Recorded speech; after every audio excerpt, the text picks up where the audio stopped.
Welcome YouTube, I am Sirbrandino here for Pink Sheep Productions, and I am bringing you a new series called Sirbrandino's Minecraft Tech Tips. Today is episode 1 and we will be examining the basic bare bones of redstone.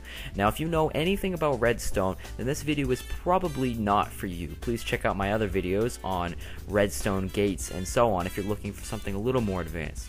However, if you are looking for something as an introductory to very basic, if you know nothing about redstone, then this video is for you.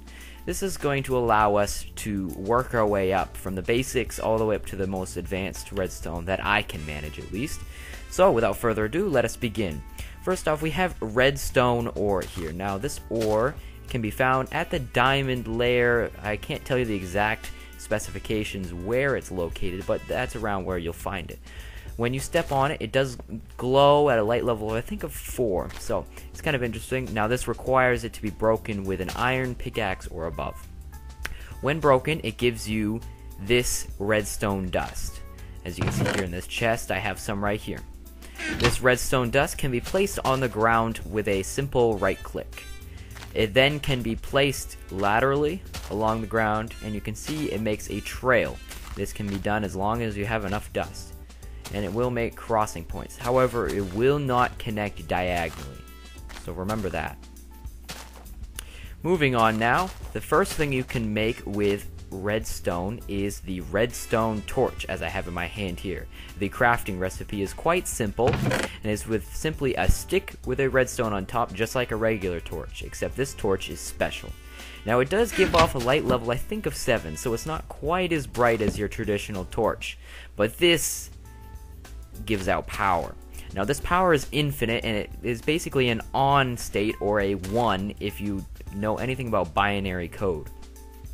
Now you see here, this is the off state, this darker color, and then when it has these red particles and is red, that is the on state. Now this is not infinite range, although you can connect these quite a ways, and that's what I'll be talking about next. And again, it will not power diagonally.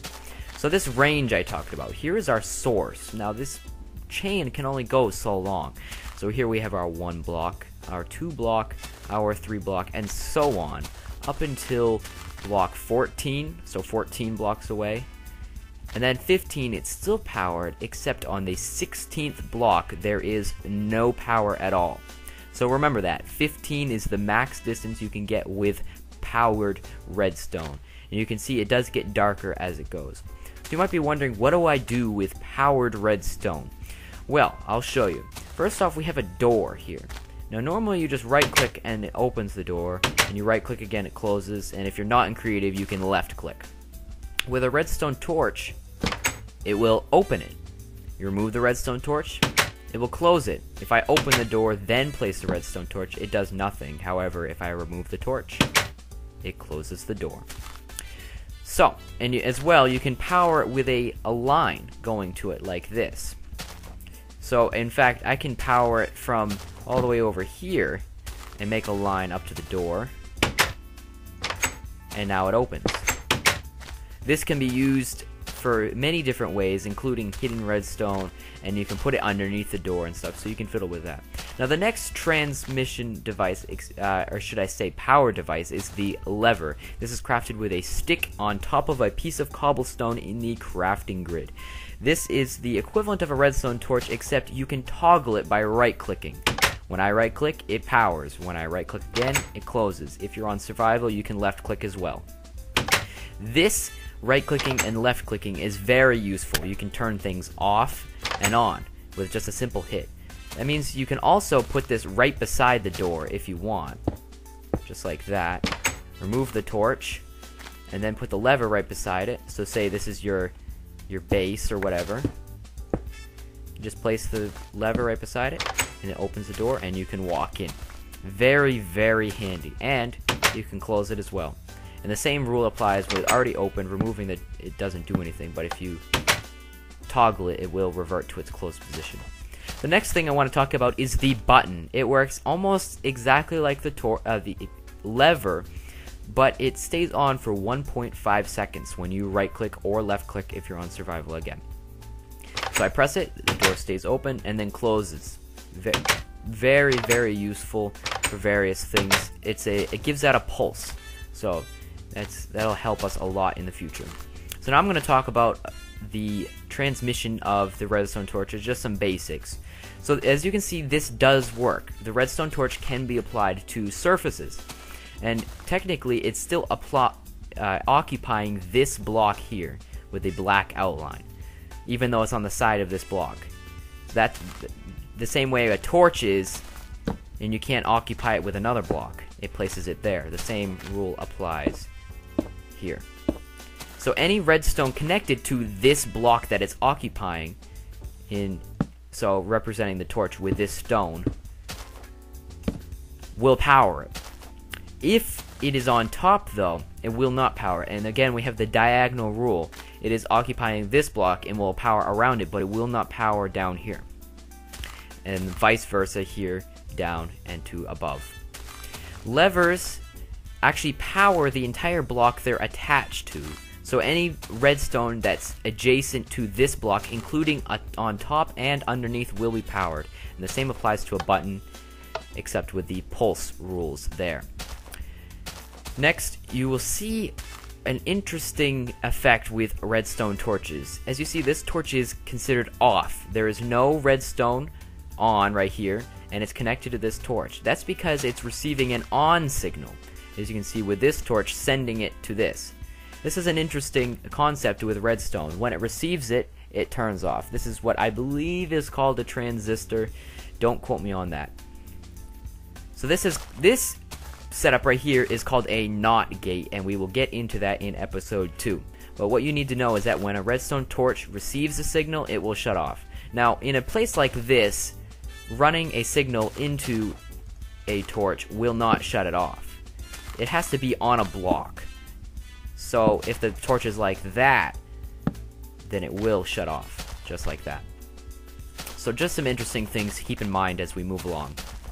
So this can be applied with a lever and button to be able to close the door by pulling down instead of up. This can be very useful for maps and your house if you want your lever in the opposite direction. And it also allows the interesting effect of closing the door with a button. So whatever you think might be useful for that. So as you can see, this redstone is going uphill, and it can go downhill just very easily, as long as it's a 1-block incline. Now, what you need to remember is that when you're covering over your redstone, remember not to cut it off at the corner. This can cause a circuit break, and you'll be scratching your head trying to figure out what is wrong with your circuit. So remember that. Don't cut off that corner there. It cuts off the circuit. So the next thing I'm going to talk about is repeaters. This is how you craft a repeater. It is 3 stone on the bottom, 2 redstone torches on either side, and a redstone dust in the center. This gives you 1 redstone repeater. This repeater has 3 uses. The first one I'm going to talk about is, as its name implies, repeats the signal it receives. So we talked about that 15-block limit earlier. Well, this allows you to extend that limit as long as you have enough repeaters. So here again we have our source, 1, 2, 3, and so on, all the way up to our block 15. But normally it would be unpowered. As you can see here, no particles, and it's dark colored as along with the rest. But if I place this repeater instead, and make sure it's facing the direction, so you get behind the direction you want it to face. It only goes one direction. So you can see it resends the signal as this was a source block. So this is 1, 2, 3, 4, 5, and so on. And you'll need another repeater. And you can put it anywhere on the line. Now I'm going to demonstrate the effect of a repeater's one-wayedness, I guess you could say. As you can see, it does not transmit signal this way, although I don't have it that way, this way. It only sends it this way, and now it's lit up, and if I remove this torch, you'll still see it's on, and I remove that, and it turns off. This is called a diode in circuitry, and this allows for close transmission of signals. So if you want to run 2 wires right beside each other, you just place 2 repeaters right beside each other, and they can run beside each other. Now the last thing I'm going to talk about repeaters, that was the second, if you didn't catch that, is its effect as a timer. Now you can see this one looks slightly different than the default version. This second torch here is forward. When I right click, it moves it back, right click again, it moves it back, and right click again and it moves it back. This is setting a delay for the tick. Now there are 10 ticks in 1 second for Redstone. There are 20 for the game. This is a 1 tick delay, 2 tick delay, 3 tick delay, and 4 tick delay. This is close to half a second delay on full. About 4/10, which is 2/5 of a second. So at 1, it's at 1/10. Very, very not noticeable delay. So as you can see, when I pull this lever, there'll be a slight delay with the door. Very useful for very many projects and other things. In fact, you can chain these together to get an even more noticeable effect. These are 5 repeaters set to 4 tick delay, which is a 20 tick delay or 2 seconds, although I'm not quite sure on the exactness of it, but it is quite a long delay. It's delaying, and it opens the door, and it does it when it's shutting off too. It sort of holds the charge. So that's very useful for long. I don't recommend making very long chains if your computer is not capable of handling it, as it can be quite laggy. So what can we power with all this stuff? I've already introduced the door, and you can also use the iron door, which only can be opened and closed with redstone. The dispenser, which I haven't talked about at all, but if you place an object inside it and you give it a redstone pulse, it spits the item out of its little hole here. Very fun. And it shoots arrows and snowballs as well, and a few other items. But the piston, which is probably one of the most useful items in the game besides redstone. As you can see, when I give it a redstone impulse, it extends the block. And if it was a sticky piston, which it is not, it will actually retract it. And to craft these, you would put a slime ball on top of a sticky piston. If you want to find out how to craft a sticky piston, please check out the wiki or a video of mine that talks about pistons. And finally, one of my personal favorites, the TNT, which can now only be powered by redstone. In previous versions of Minecraft, it was capable of being ignited with your fists, and actually you can light it with fire still. So hopefully this doesn't destroy my little setup here. Nope, we're all good. Very nice crater. And of course I'm on super flat, so it hit bedrock. No problems there. Now, an interesting effect with repeaters, going back to the repeater topic, is it actually transmits power through a block.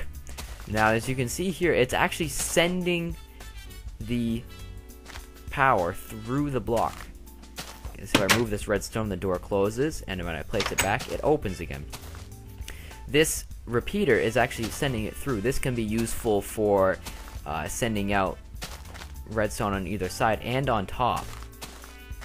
So I can build a staircase, oops, just like that, with a repeater, and send it on the other side. So that can be useful. And there's a few, like if I put a torch on this, whoops, put a torch on this side, it'll go out just like that. So, but it does not go through glass or anything made of a glass, classified as a glass in the coding. I think glowstone was, but it's now stone. So if anything is called glass in the coding, it will not go through, as you can see evidenced here. So that's all I have for Sirbrandino's Minecraft Tech Tips Episode 1 Introductory Course. In Episode 2, we will talk about basic redstone gates. That's right, I'm talking about not gates, or gates, and nor gates. Don't get too overwhelmed until I see you there. And check me out, and check out the videos. Please remember to subscribe, like, and comment if you so desire. I really appreciate it. It really helps me out. So take care, guys, and we'll see you in the next episode.